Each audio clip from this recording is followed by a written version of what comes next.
Magandang araw po mga kaibigan, mga apo. Ngayon po, ang araw na ito, gagawa naman ako ng buko pandan. Hindi pangkaraniwan na buko pandan ito. Ito ay isang espesyal. Napakasarap po ito at mura lang ang gastos. O mga kapitay at mga apo, gagamit po tayo ng 2 pack na gulaman. Mr. Gulaman po ang gagamitin natin.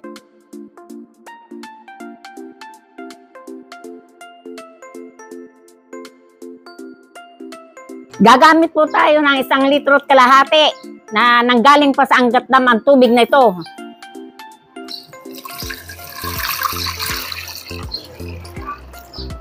Sunod po, gagamit po tayo ng Nico na konti lang po naman. Susunod naman po, gagamit po tayo ng mula sa Neko na buko pandan.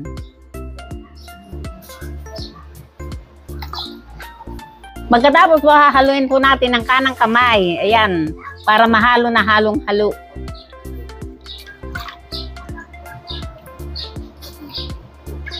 Pagkatapos po, isasalang po natin sa mahinang apoy.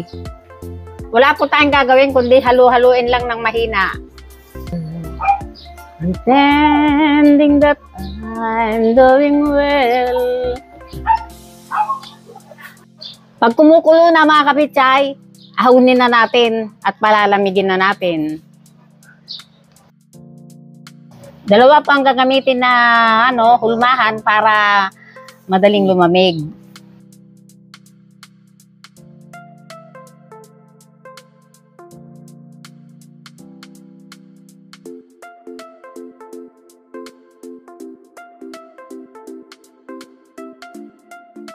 Palalamigin natin ito para tumigas. Hindi ba mga kapitay, pagka matigas masarap? Ito na yung pinalamig natin kanina na gulaman, matigas na.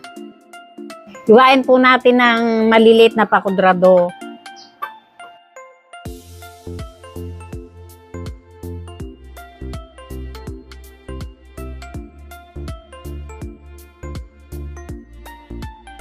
Ayurin lang po natin ng ganyan para buo siyang makukuha.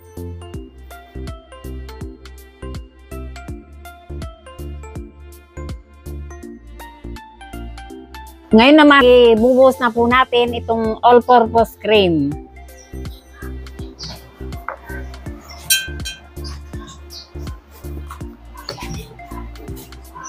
Dalawa po ang ilalagay natin na all-purpose cream.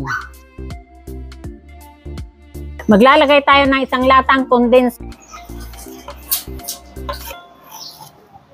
Pagkatapos po, haluin natin ng kanang kamay.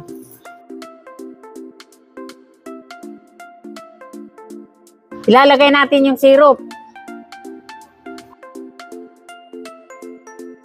Sunod po, ilalagay po natin yung buko. Kaya tinawag na buko pandan.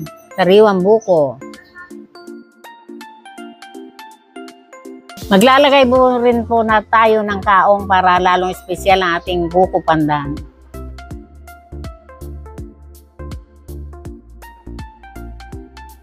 Sunod po, lalagyan din natin ng cheese.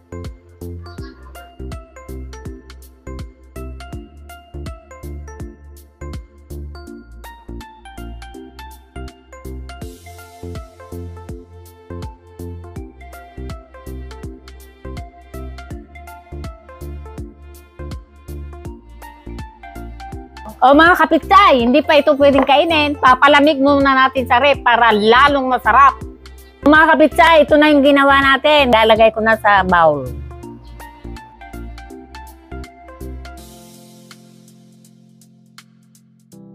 O mga kapitay, mga kaibigan at mga apo, yari na. Ito na, napakasarap. Ito na yung special na buko pandan.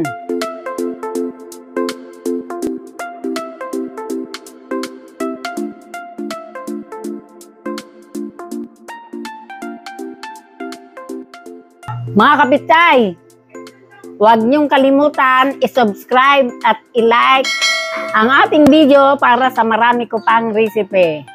Hanggang sa muli mga kapitay. Bye-bye!